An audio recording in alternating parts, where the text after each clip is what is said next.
Hello hi ನಮಸ್ಕಾರ ಸ್ನೇಹಿತರೆ, YouTube ಚಾನಲ್ಗೆ ಸ್ವಾಗತ. BEML ಅಲ್ಲಿ ಜೂನಿಯರ್ ಇಂಜಿನಿಯರ್ ಪೋಸ್ಟ್ ನ ಕರೆದಿದ್ದಾರೆ ಸ್ನೇಹಿತರೆ. ಆದಷ್ಟು ಬೇಗ ಅಪ್ಲಿಕೇಶನ್ ಅಪ್ಲೈ ಮಾಡ್ಕೊಳ್ಳಿ. ಸೊ BEL ಜೂನಿಯರ್ ಇಂಜಿನಿಯರ್ ಏನು ಜೂನಿಯರ್ ಎಕ್ಸಿಕ್ಯೂಟಿವ್ ಪೋಸ್ಟ್ ಇದೆ 2025 ಅಲ್ಲಿ ಕರೆದಿದ್ದಾರೆ. ಸೊ 119 ಟೋಟಲ್ ಪೋಸ್ಟ್ ಗಳಿದಾವೆ ಸ್ನೇಹಿತರೆ. ಸೊ ಆದಷ್ಟು ಬೇಗ ಅಪ್ಲಿಕೇಶನ್ ಅಪ್ಲೈ ಮಾಡ್ಕೊಳ್ಳಿ. ಇದನ್ನ ಯಾವ ರೀತಿ ಅಪ್ಲೈ ಮಾಡೋದು, ಏನಿದು ವೇಕೆನ್ಸಿ, ಮತ್ತೆ ಏನೆಲ್ಲ ಎಜುಕೇಶನ್ ಓದಿರ್ಬೇಕು, ಏನ್ ಏಜ್ ಲಿಮಿಟ್ ಇದೆ, ಯಾವತ್ ಲಾಸ್ಟ್ ಡೇಟ್ ಇದೆ, ಮತ್ತೆ ಎಷ್ಟು ಸ್ಯಾಲರಿ ಇದೆ, ಪ್ರತಿಯೊಂದು ಕೂಡ ತಿಳಿಸ್ಕೊಡ್ತೀನಿ ಸ್ನೇಹಿತರೆ. ಸೊ ಕಂಪ್ಲೀಟ್ ಆಗಿ ಈ ಒಂದು ವಿಡಿಯೋನ ನೋಡ್ತಾ ಇರಿ ಸ್ನೇಹಿತರೆ, ಓಕೆನಾ. ಸೊ ನೋಡಿ, ministry of defence government of India ಇಂದ ಕರೆದಂತದ್ದು ಪಬ್ಲಿಕ್ ಸೆಕ್ಟರ್ ಅಂಡರ್ಟೇಕಿಂಗ್ ಆಗಿರುತ್ತೆ, PSU ಆಗಿರುತ್ತೆ. ಸೊ 119 ವೇಕೆನ್ಸಿಗಳಿದಾವೆ ಸ್ನೇಹಿತರೆ, ಓಕೆನಾ. So BEML recruitment 2025 Bharat earth movers limited, ಓಕೆನಾ. So junior executive JE 119 vacancy across India ಇದೆ. ಜಾಬ್ ಲೊಕೇಶನ್ 35,000 ರೂಪಾಯಿಂದ ಹಿಡಿದು 43,000 ರೂಪಾಯಿ ಪರ್ ಮಂತ್ ಸ್ಯಾಲರಿ ಇದೆ ಸ್ನೇಹಿತರೆ. ಸೊ ಇದು ಬಂದು ಬೇಸಿಕ್ ಅಷ್ಟೇ. TADA ಮತ್ತೆ HRA ಅಲೋಯನ್ಸ್ ಎಲ್ಲ ಸಪರೇಟ್ ಆಗಿರುತ್ತೆ. 26ನೇ ತಾರೀಕು ಸೆಪ್ಟೆಂಬರ್ 2025 ಲಾಸ್ಟ್ ಡೇಟ್ ಇದೆ ಸ್ನೇಹಿತರೆ, ಓಕೆನಾ. ಸೊ ಏನು ವೇಕೆನ್ಸಿ ಡೀಟೇಲ್ಸ್ ಪೋಸ್ಟ್ ವೈಸ್ ನೋಡೋದಾದ್ರೆ, JE ಮೆಕ್ಯಾನಿಕಲ್ ಆಗಿರೋಂಥವ್ರಿಗೆ 88, JE ಎಲೆಕ್ಟ್ರಿಕಲ್ ಆಗಿದ್ರೆ 18, ಮೆಟಲರ್ಜಿ ಆಗಿದ್ರೆ 2, IT ಆಗಿದ್ರೆ 1, ಫೈನಾನ್ಸ್ ಆಗಿದ್ರೆ 8, ರಾಜ್ಯ ಭಾಷೆ ಆಗಿದ್ರೆ 2. ಸೊ ಟೋಟಲ್ 119 ವೇಕೆನ್ಸಿಗಳಿದೆ ಸ್ನೇಹಿತರೆ. ಸೊ ಎಲಿಜಿಬಿಲಿಟಿ ಕ್ರೈಟೀರಿಯಾ ನೋಡೋದಾದ್ರೆ, ಎಜುಕೇಶನ್ ಕ್ವಾಲಿಫಿಕೇಶನ್ ಬಂದು ನೀವು BE BTech ಫುಲ್ ಟೈಮ್ ಆಗಿರಬೇಕು. JE ಜೂನಿಯರ್ ಇಂಜಿನಿಯರ್ ಏನಿದೆ, ಸೊ ಮೆಕ್ಯಾನಿಕಲ್, ಎಲೆಕ್ಟ್ರಿಕಲ್ ಅಥವಾ ಮೆಟ್ರಲರ್ಜಿ ಆಗಿದ್ರೆ BE BTech 60% ಅಗ್ರಿಗೇಟ್ ಆಗಿ ನೀವು ಕಂಪ್ಲೀಟ್ ಮಾಡಿರ್ಬೇಕು. ಮತ್ತೆ JE IT ಗೆ ಕಂಪ್ಯೂಟರ್ ಸೈನ್ಸ್ ಆಗಿರ್ಬೇಕು ಅಥವಾ ಫಸ್ಟ್ ಕ್ಲಾಸ್ MCA ಮಾಡಿರ್ಬೇಕು ಅಂತ ಬಿಟ್ಟು ಕೊಟ್ಟಿದ್ದಾರೆ. ಫೈನಾನ್ಸ್ ಗೆ ನೋಡೋದಾದ್ರೆ CA ಇಂಟರ್ನ್ ಅಥವಾ CMA ಇಂಟರ್, MBA ಇನ್ ಫೈನಾನ್ಸ್ 2 years ಫುಲ್ ಟೈಮ್ ಆಗಿ ಕೆಲಸ ಓದಿರ್ಬೇಕು ಅಂತ ಹೇಳ್ಬಿಟ್ಟು ಕೊಟ್ಟಿದ್ದಾರೆ, ಓಕೆನಾ. ಸೊ ಇಲ್ಲ ಅಂತ ಹೇಳಿದ್ರೆ MA ಇನ್ ಹಿಂದಿ ಅಥವಾ MA ಇನ್ ಇಂಗ್ಲಿಷ್. ಸೊ ಇವೆರಡರಲ್ಲಿ ಯಾವ್ದಾದ್ರು ಒಂದು ಕಂಪಲ್ಸರಿ ಮಾಡಿರ್ಬೇಕು ಅಂತ ಹೇಳ್ಬಿಟ್ಟು ಕೊಟ್ಟಿದ್ದಾರೆ, ರಾಜ್ಯ ಭಾಷಾ, ಓಕೆನಾ. ಸೊ ಏಜ್ ಲಿಮಿಟ್ ಬಂದು ನಿಮಗೆ ಮ್ಯಾಕ್ಸಿಮಮ್ 29 ವರ್ಷದವರೆಗೂ ಕೊಟ್ಟಿದ್ದಾರೆ ಏಜ್ ಲಿಮಿಟ್. ಹಾಗೆ ಏಜ್ ರಿಲ್ಯಾಕ್ಸೇಷನ್ಸ್ ಕೂಡ ಇದೆ. 3 years OBC ಗೆ, SC/ST ಗೆ 5 years, PWD ಗೆ 10 years, ಓಕೆನಾ.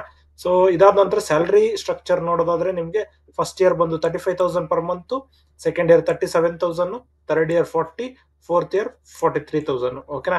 ಸೊ ಈ ರೀತಿ ಇನ್ಕ್ರೀಸ್ ಮಾಡ್ತಾ ಇದ್ದಾರೆ ಅಂತ ಹೇಳ್ಬಿಟ್ಟು ಕೊಟ್ಟಿದ್ದಾರೆ. ಸೊ BEML ಅಲ್ಲಿ ಸೆಲೆಕ್ಷನ್ ಪ್ರೋಸೆಸ್ ಏನು ಅಂತ ಹೇಳೋದಾದ್ರೆ, ರಿಟರ್ನ್ ಎಕ್ಸಾಮ್, ಪರ್ಸನಲ್ ಇಂಟರ್ವ್ಯೂ ಮತ್ತೆ ಡಾಕ್ಯುಮೆಂಟ್ ವೆರಿಫಿಕೇಶನ್ ಇಷ್ಟು ಇರುತ್ತೆ ಸ್ನೇಹಿತರೆ. ಸೊ ರಿಟರ್ನ್ ಎಕ್ಸಾಮ್ ಅಂತ ಹೇಳಿದ್ರೆ ಕಂಪ್ಯೂಟರ್ ಬೇಸ್ಡ್ ಟೆಸ್ಟ್ ಇರುತ್ತೆ. ಇದರಲ್ಲಿ ನಿಮಗೆ ಟೆಕ್ನಿಕಲ್ ಮತ್ತೆ ಆಪ್ಟಿಟ್ಯೂಡ್ ಕ್ವಶನ್ಸ್ ಕೇಳ್ತಾರೆ ಸ್ನೇಹಿತರೆ. ಸೊ ಪರ್ಸನಲ್ ಇಂಟರ್ವ್ಯೂಗೆ ಯಾರ್ಯಾರು ರಿಟರ್ನ್ ಎಕ್ಸಾಮ್ ನ ಕ್ಲಿಯರ್ ಮಾಡ್ತೀರಾ ಅಂತ ಅಭ್ಯರ್ಥಿಗಳು ಶಾರ್ಟ್ ಲಿಸ್ಟ್ ಆದಂತವ್ರು ಪರ್ಸನಲ್ ಇಂಟರ್ವ್ಯೂಗೆ ಕರೀತಾರೆ ಸ್ನೇಹಿತರೆ. ಸೊ ಪರ್ಸನಲ್ ಇಂಟರ್ವ್ಯೂ ಅಲ್ಲಿ ಕ್ಲಿಯರ್ ಮಾಡಿದ್ರೆ ಡಾಕ್ಯುಮೆಂಟ್ ವೆರಿಫಿಕೇಶನ್ ಕರೀತಾರೆ. ಸೊ ಅದರಲ್ಲಿ ನಿಮ್ಮ ಎಜುಕೇಶನ್ ಮತ್ತೆ ಕೆಟಗರಿ ಸರ್ಟಿಫಿಕೇಟ್ಸ್ ಎಲ್ಲ ಡಾಕ್ಯುಮೆಂಟ್ಸ್ ನೀವು ತಗೊಂಡು ಹೋಗ್ಬೇಕಾಗಿರುತ್ತೆ ಸ್ನೇಹಿತರೆ. ಸೊ ಲಾಸ್ಟ್ ಡೇಟ್ 26ನೇ ತಾರೀಕು ಸೆಪ್ಟೆಂಬರ್ ಆಗಿರೋದ್ರಿಂದ ಆದಷ್ಟು ಬೇಗ ಅಪ್ಲಿಕೇಶನ್ ಅಪ್ಲೈ ಮಾಡ್ಕೊಳ್ಳಿ ಸ್ನೇಹಿತರೆ, ಓಕೆನಾ. ಸೊ ಅಪ್ಲಿಕೇಶನ್ ಫೀ ನೋಡೋದಾದ್ರೆ, ಜನರಲ್, ಎಕನಾಮಿಕ್ ವೀಕರ್ ಸೆಕ್ಷನ್ ಮತ್ತು OBC ಗೆ 500 ರೂಪೀಸ್ ಇದೆ. SC/ST PWD ಗೆ ಯಾವುದೇ ರೀತಿಯ ಫೀ ಇಲ್ಲ ಸ್ನೇಹಿತರೆ. ಸೊ ಇನ್ನು ಇದಕ್ಕೆ ಯಾವ ರೀತಿ ಅಪ್ಲಿಕೇಶನ್ ಅಪ್ಲೈ ಮಾಡೋದು ಅಂತ ಹೇಳೋದಾದ್ರೆ, ಕೆರಿಯರ್ಸ್ ಅನ್ನೋ ಒಂದು ಸೆಕ್ಷನ್ಗೆ ಹೋಗಿ ನೀವು ಅಪ್ಲಿಕೇಶನ್ ಅಪ್ಲೈ ಮಾಡ್ಬೇಕಾಗುತ್ತೆ, ಅಥವಾ ಅಪ್ಲೈ ಆನ್ಲೈನ್ ಅನ್ನೋ ಒಂದು ಲಿಂಕ್ ನಾನು ಡೈರೆಕ್ಟ್ ಆಗಿ ಕೊಟ್ಟಿರ್ತೀನಿ. ಸೊ ಈ ಲಿಂಕ್ ನ ನೀವು ಕ್ಲಿಕ್ ಮಾಡ್ಕೊಂಡು ಅಪ್ಲಿಕೇಶನ್ ಅಪ್ಲೈ ಮಾಡಬಹುದಾಗಿರುತ್ತೆ ಸ್ನೇಹಿತರೆ, ಓಕೆನಾ. ಸೊ BEML ರಿಕ್ರೂಟ್ಮೆಂಟ್, ಓಕೆನಾ.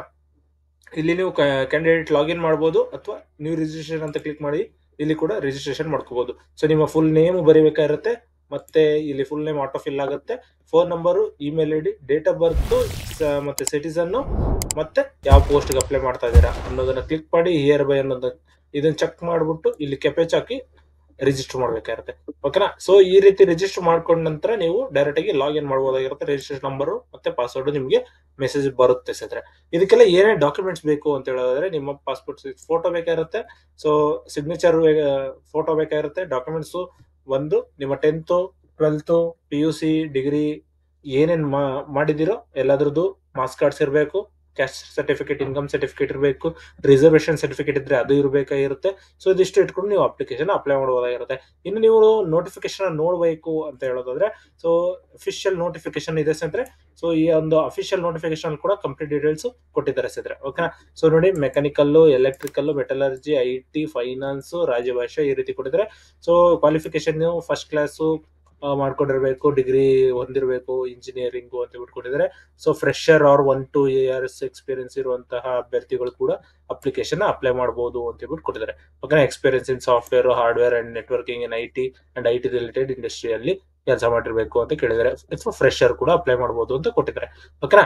ಸೊ ಇದಿಷ್ಟು ಆದ ನಂತರ ಎಷ್ಟೆಷ್ಟು ವೇಕೆನ್ಸಿ ಇದಾವೆ ಯಾವ್ದಕ್ಕೆ ಅಂತ ಹೇಳ್ಬಿಟ್ಟು ಫುಲ್ ಡೀಟೇಲ್ ಆಗಿ ಕೊಟ್ಟಿದ್ದಾರೆ. ಸೊ ಇದು ಆಲ್ರೆಡಿ ನಿಮ್ಗೆ ಎಕ್ಸ್ಪ್ಲೈನ್ ಮಾಡಿದೀನಿ ಸ್ನೇಹಿತರೆ, ಮತ್ತೆ ಇನ್ನೊಂದ್ಸತಿ ಎಕ್ಸ್ಪ್ಲೈನ್ ಮಾಡೋದಕ್ಕೆ ಹೋಗಲ್ಲ, ಯಾಕಂದ್ರೆ ಸುಮ್ಮನೆ ಟೈಮ್ ಜಾಸ್ತಿ ಹಿಡಿಯುತ್ತೆ, ವಿಡಿಯೋ ದೊಡ್ಡದಾಗುತ್ತೆ ಅಂತ ಹೇಳ್ಬಿಟ್ಟು ಸೊ ನಿಮ್ಗೆ ಶಾರ್ಟ್ ಅಂಡ್ ಸ್ವೀಟ್ ಆಗಿ ನಿಮ್ಗೆ ನೀಟಾಗಿ ಹೇಳ್ತಾ ಇದ್ದೀನಿ ಸ್ನೇಹಿತರೆ. ಓಕೆನಾ. ಸೊ ಹಾಗೆ ನಿಮ್ಗೆ ಏನೇ ಡೌಟ್ಸ್ ಇತ್ತು ಅಂತ ಹೇಳಿದ್ರೆ ಕಮೆಂಟ್ ಮಾಡಿ, ಕಮೆಂಟ್ ಅಲ್ಲಿ ಕೂಡ ತಿಳಿಸ್ಕೊಡ್ತೀನಿ. ಅಪ್ಲಿಕೇಶನ್ ಅಪ್ಲೈ ಮಾಡ್ಕೊಳ್ಳಿ ಆದಷ್ಟು ಬೇಗ. 26ನೇ ತಾರೀಕಿಗೆ ಲಾಸ್ಟ್ ಡೇಟ್ ಇರೋದು. ಸೊ ಆದಷ್ಟು ಬೇಗ ಅಪ್ಲಿಕೇಶನ್ ಅಪ್ಲೈ ಮಾಡ್ಕೊಳ್ಳಿ. ಇನ್ನು ನಿಮ್ಗೆ ಏನಾದ್ರು ಡೌಟ್ಸ್ ಇತ್ತು ಅಂತ ಹೇಳಿದ್ರೆ ಕಮೆಂಟ್ ಮಾಡಿ. ಹಾಗೆ ಹಲವಾರು ಪೋಸ್ಟ್ಗಳು ಬಿಟ್ಟಿದ್ದಾರೆ ಸ್ನೇಹಿತರೆ, ಅದನ್ನು ಕೂಡ ಅಪ್ಲಿಕೇಶನ್ ಅಪ್ಲೈ ಮಾಡ್ಕೊಳ್ಳಿ. KMF ಅಲ್ಲಿ ಬಿಟ್ಟಿದ್ದಾರೆ, ಜಮಖಂಡಿ ಬ್ಯಾಂಕ್ ಅಲ್ಲಿ ಬಿಟ್ಟಿದ್ದಾರೆ, ಮತ್ತೆ ಪಂಜಾಬ್ ಸಿಂಧ್ ಬ್ಯಾಂಕ್ ಅಲ್ಲಿ ಇದೆ, ಮತ್ತೆ SSC ದಿಲ್ಲಿ ಪೊಲೀಸ್ ಕಾನ್ಸ್ಟೇಬಲ್ ಕರೆದಿದ್ದಾರೆ, ಮತ್ತೆ IOC ಅಲ್ಲಿ ಕರೆದಿದ್ದಾರೆ. ಈ ರೀತಿ ಹಲವಾರು ಇದೆ ಸ್ನೇಹಿತರೆ. ಸೊ ಇಲ್ಲಿ ನೀವು ಡೈರೆಕ್ಟ್ ಆಗಿ new government jobs home page ಬಂದ್ರೆ ಇಲ್ಲಿ ನಿಮ್ಗೆ ಲಾಸ್ಟ್ ಡೇಟ್ ಡೆಡ್ ಲೈನ್ಸ್ ಯಾವ್ದಿದೆ ಅದು ಇಲ್ಲಿ ಲಿಸ್ಟ್ ಆಗಿ ಬರ್ತಾ ಇರುತ್ತೆ ಸ್ನೇಹಿತರೆ. ಸೊ ಇದನ್ನ ನೀವು ಚೆಕ್ ಮಾಡ್ಕೊಂಡು ಅಪ್ಲಿಕೇಶನ್ ಅಪ್ಲೈ ಮಾಡ್ತಾ ಹೋಗ್ಬೇಕಾಗಿರುತ್ತೆ. ವ್ಯೂ ಮೋರ್ ಅಂತ ಕೊಟ್ರೆ ಮತ್ತೆ ಎಕ್ಸ್ಟ್ರಾನು ಬರುತ್ತೆ ಸ್ನೇಹಿತರೆ. ಓಕೆನಾ. ಸೊ ಇದಿಷ್ಟು ನೀವು ಗಮನದಲ್ಲಿರಲಿ. ಸೊ ಆದಷ್ಟು ಬೇಗ ಅಪ್ಲಿಕೇಶನ್ ಅಪ್ಲೈ ಮಾಡ್ಕೊಳ್ಳಿ ಅಂತ ಹೇಳ್ತಾ ಈ ಒಂದು ವಿಡಿಯೋನ ಮುಕ್ತಾಯಗೊಳಿಸ್ತೀನಿ ಸ್ನೇಹಿತರೆ. ಏನು ನೀವು ವಾಟ್ಸ್ಆಪ್ ಗ್ರೂಪ್ ಅಥವಾ ಟೆಲಿಗ್ರಾಮ್ ಗ್ರೂಪ್ ನ ನೀವು ಜಾಯ್ನ್ ಆಗಿಲ್ಲ ಅಂದ್ರೆ ಈಗಲೇ ಜಾಯ್ನ್ ಆಗುವ ಸ್ನೇಹಿತರೆ. ಸೊ ಅಲ್ಲಿ ಕೂಡ ನಿಮಗೆ ಲೇಟೆಸ್ಟ್ ಅಪ್ಡೇಟ್ಸ್ ಬಿಡ್ತಾ ಇರ್ತೀನಿ ಸ್ನೇಹಿತರೆ. ಓಕೆನಾ. ಸೊ ಇದಿಷ್ಟು ಈ ಒಂದು ವಿಡಿಯೋದಲ್ಲಿ ತಿಳಿಸ್ಕೊಡ್ತೀನಿ. ಈ ಒಂದು ವಿಡಿಯೋ ಇಷ್ಟ ಆದ್ರೆ ಲೈಕ್ ಮಾಡಿ, ಶೇರ್ ಮಾಡಿ, ಸಬ್ಸ್ಕ್ರೈಬ್ ಮಾಡ್ಕೊಳ್ಳಿ ಸ್ನೇಹಿತರೆ. ಧನ್ಯವಾದಗಳು.